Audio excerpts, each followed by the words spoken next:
I am your father, and I am your grandfather. Wait, Dad? Hello my friends, and welcome back to Player Display. This time around we're taking a look at one of my favorite Star Wars The Black Series sets. This is the Disney Parks exclusive Darth Vader and Obi Wan Kenobi concept art set. Other way around, you idiot!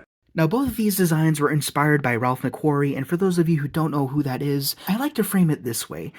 When it comes to creating Star Wars as we know today, there are who I call the big three. There was, of course, George Lucas, who came up with the idea. Then you had John Williams, who created the music. And then you had Ralph McQuarrie, who created the concept art that inspired the looks of these figures and characters as we know them today.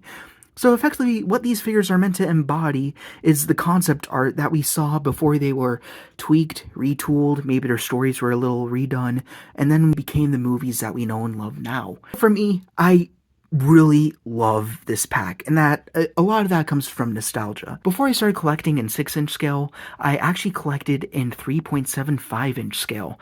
And I believe it was in 2007 when they released a line of 30th anniversary figures, and there was a whole slew of them. That was right before the Disney acquisition. Part of that line was a Mcquarrie series where you also had the concept version of Obi-Wan and also the concept version of Darth Vader. Both of these figures are effectively reused, but both done in a very good and meaningful way, so I actually have no complaints about reuse whatsoever in this set. I actually managed to save some of the box art, which is, as per usual, very gorgeously rendered, so you have your bios right here, and it gives you a little bit of history on Ralph McQuarrie, since we kind of already know who Obi-Wan and Darth Vader are. I mean, that's kind of Star Wars 101, right? And on the bottom of this box, you have, of course, your -3. Sword onions! Now let's go ahead and actually have a look at the figures, starting with who is easily the showstopper of the pack, which is the Mcquarrie-inspired Darth Vader, who looks absolutely stunning. You have this really nice midnight blue motif going throughout, and that is very emblematic of what Ralph McQuarrie's artwork was about. We gotta start with the head sculpt.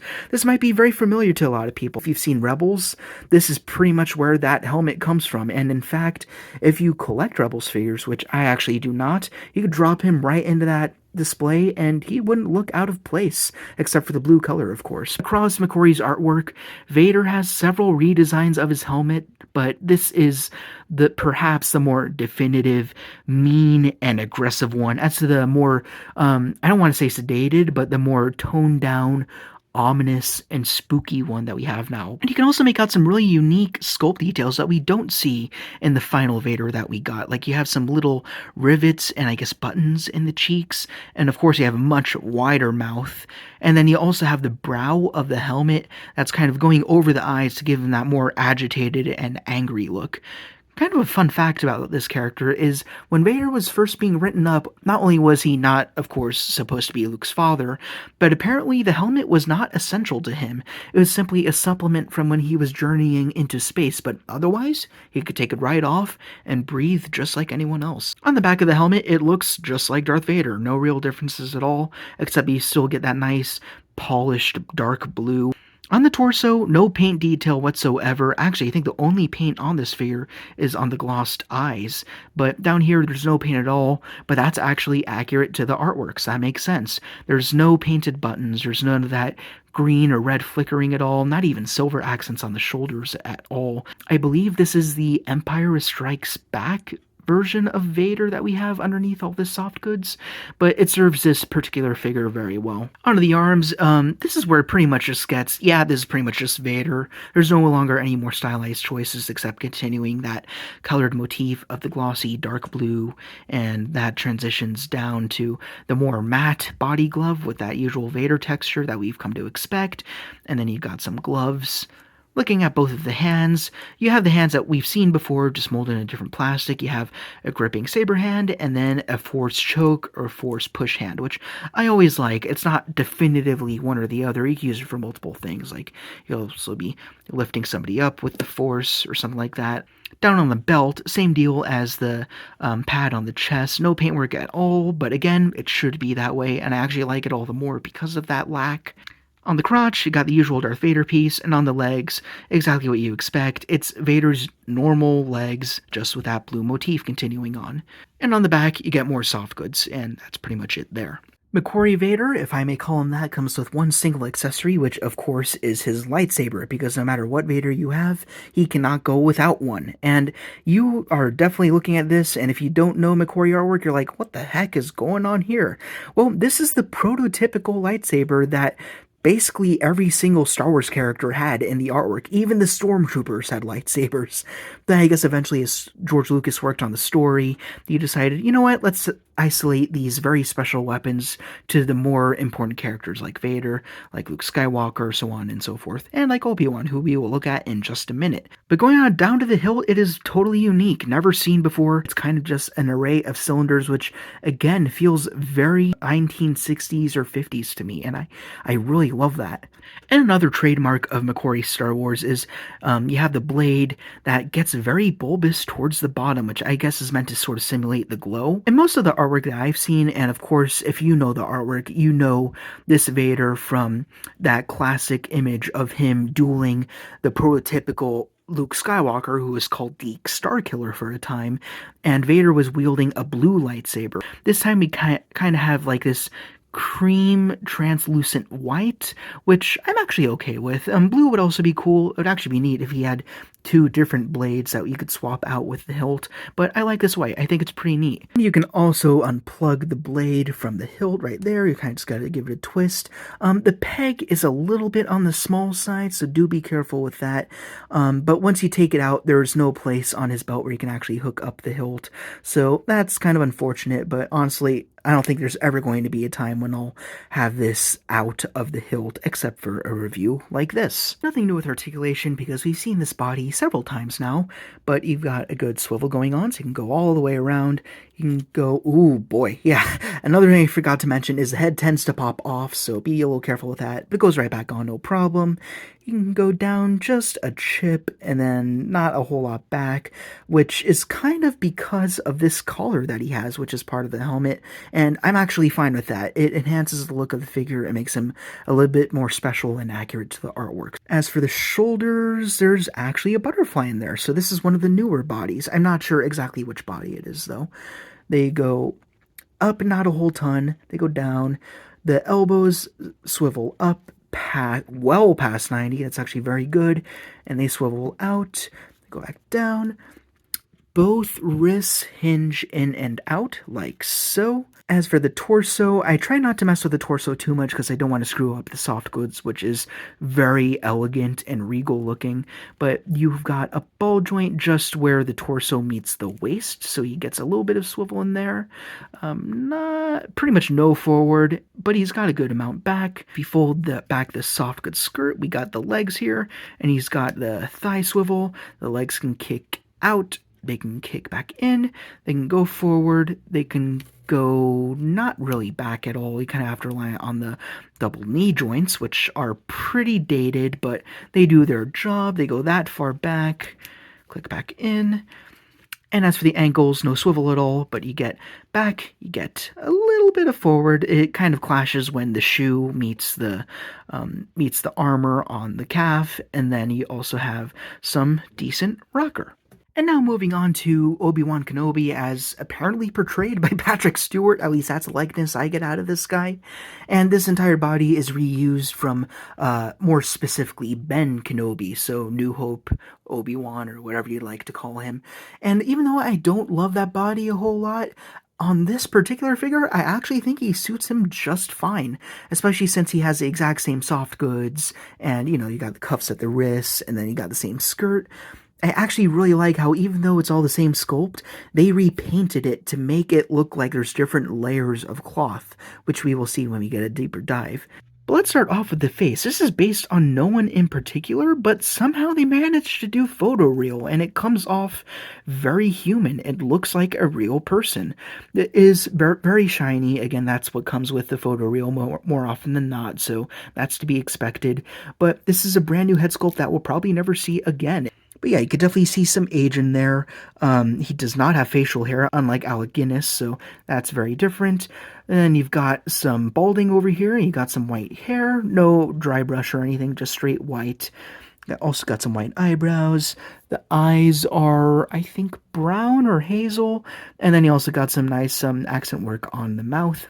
On the torso, this is what I was talking about. Even though they are repurposing an old body, which is arguably older than it should be, they made up for it by using the paint to add new layers to the sculpt. So you got this blue ring that goes around to the back, across the neck, and then back down again. So I really like that they kind of made this cloth more systematic, if I suppose is the right word, but it looks really cool. I don't know, I just like that a lot. That's what helps me enjoy this figure considerably. Under the sleeves, it's all blue, but then you also have this red rim just at the end, which is also accurate to the Mcquarrie figures that were released in 2007, so that's where I also get a lot more nostalgia points. The hands are basically the same. They're both gripping hands. I think the left one is tighter than the right, and speaking of gripping hands, we also have a little hilt there for a lightsaber, but that is actually useless because he comes with a brand new lightsaber that does not have a hook, but I honestly don't mind that. I probably wouldn't use that anyways. The belt, if you've seen any Ben Kenobi figure before, it's exactly the same, just different paintwork. Very, very dark brown, not quite black. It's actually darker on camera than it is on person, and it has some silver accents going on with the buttons and then the buckle in the center. Going down, we got more of that white with that blue, and then on the legs, if we part the skirt, you get more of that cream white, and then on the shoes, it's kind of a gray with a little white pad on the front. And fittingly, Obi Wan Mcquarrie also comes with one accessory, which again is a lightsaber. Now, this is not identical to the Vader saber as we just saw. They have the exact same blade, but the hilt is different. Vader has kind of an elongated cylinder at the end, but on Obi-Wan's, we do not have that. So it's more consistent with that cylinder washer design, I guess you could call it. But yeah, they're pretty much the same lightsaber except for the very bottoms. And then this blade is also removable. Again, be careful. There is a very tiny peg in there. You know what? I'm not even going to try. Those are dated pegs. I don't want to deal with them. But then it fits in his hand just fine. Nice and easy. No problem whatsoever. Articulation on this guy, it's pretty basic. I mean, I think this is one of the very first bodies we've seen in the Black Series. The head articulation leaves a little bit to be desired, but he can do a good amount of swivel. He can do nothing really much down and nothing at all up because that's where the hair meets the tunic, so it kind of just stops right there. As for the arms, you got swivel all the way around. They can hinge out, back in. And we got a hinge at the elbow, kind of hits just barely 90, I think a little bit less than that. And then you have in and out wrists for both of them, along with a swivel. On the torso, you got a ball joint just where the torso meets the waist, similarly to Vader. It can do a swivel. It can do that much forward and a good more deal back, so that's pretty nice. The legs, of course, they get restricted by the solid tunic, which I'm fine with. I mean, he's an old guy. He's not going to be doing a whole bunch of backflips or anything. Oh, well, I guess he just did. But yeah, they can kick out, my leg! back in. There's a thigh swivel, but you can't really get to that too well. It's not going to make a difference unless you want to move the feet around a little bit. He also has double jointed knees. They move, but I mean, with all the soft goods going on, I pretty much just never use them. I just use the joint that meets the hip to get them forward, and then I kind of dual that with the feet, and then that kind of gets him in a walking or running or sprinting position, whatever you like. And the shoes are fine, though. They go a good amount back, a little bit forward, and then they also have the usual rocker. Now to compare these guys with some of their more familiar counterparts that we've come to know and love, I have my retooled Star Wars The Black Series Farm Boy Luke. Then you also have the retro card version of Ben Kenobi. I'm really hoping that they one day re-release him with photoreal. And then over here we have the Kenobi Show release of Darth Vader. To compare these two with a few other exclusives from the Black Series line, we have the Disney Parks Hondo Ohnaka, along with the Amazon exclusive Deluxe Senate. Here they are again, besides my Marvel Legends Head Swap Spider-Man and NECA's Brain. And lastly, we have them beside NECA's re-release of RoboCop, along with a distracted and contemplating Muck Muck. And I totally forgot, I also made customs that were also influenced by Mcquarrie's artwork. So over here we have the original design of R2-D2, which actually, more trivia here, inspired Chopper, if you're a Rebels fan. And then over here we have Deke Starkiller, which is one of the very first names for Luke Skywalker. And that'll do for these concept art versions of Obi Wan Kenobi and Darth Vader. I have been wanting figures like this, dreaming of them since I was a child.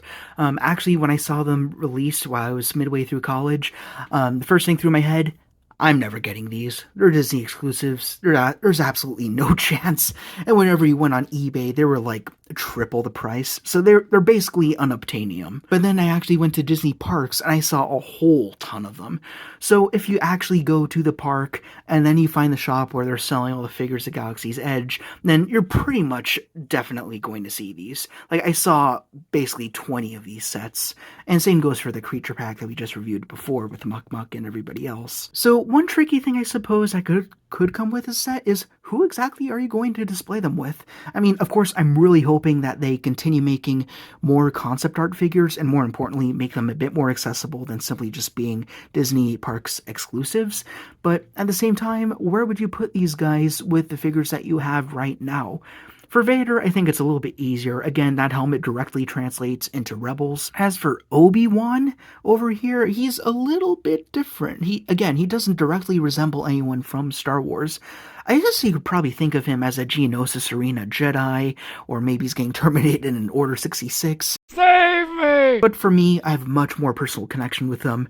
I have no problem with them just being centerpieces within my overall collection. I really like them. And if you're bothered by reuse, in this case, I think this is a situation where you can go ahead and make an exception to that rule. Yeah, they're not retooled anything crazily or whatever. It's mostly just new soft goods, new paint, new lightsabers, and new head sculpts. And I think those tweaks alone are what justify this case of reuse. Not everybody is familiar with these designs, and that's okay, but no matter what type of Star Wars figures you're collecting, they're very unique, and they're kind of one-offs. You don't have to feel like you need to chase after the rest of the Mcquarrie figures, because there aren't any more. These are pretty much it, at least for now. And that's pretty much it for this review. If you'd like to see more, then always, as per usual, be sure to Like comment, and subscribe. or like a whole bunch of monsters are gonna invade your home, Scoop! Zoinks! Blah! And I think that's a wrap. I really hope that you enjoyed this review, and I hope that you enjoyed going into my little nostalgia trip about why I love these figures so much. And if you also like them, then I hope you get them. Best of luck. So thanks again, and I will see you all later. I know I've been saying that I love a lot of figures on this channel, but I'm basically reviewing figures that I already have and have already come to love to get this channel started. But as new things come in, kind of like the Grand Inquisitor, for example, we'll probably get some stinkers I can yell at as we go, so don't worry about that. We'll start yelling at a few things later on down the road, I'm sure of it. But this one is more like, yeah, shit your face, scary Vader, which I really like. You can also unplug it and swap it with the Obi-Wan blade if you want, although there's no point. Oh, there he goes.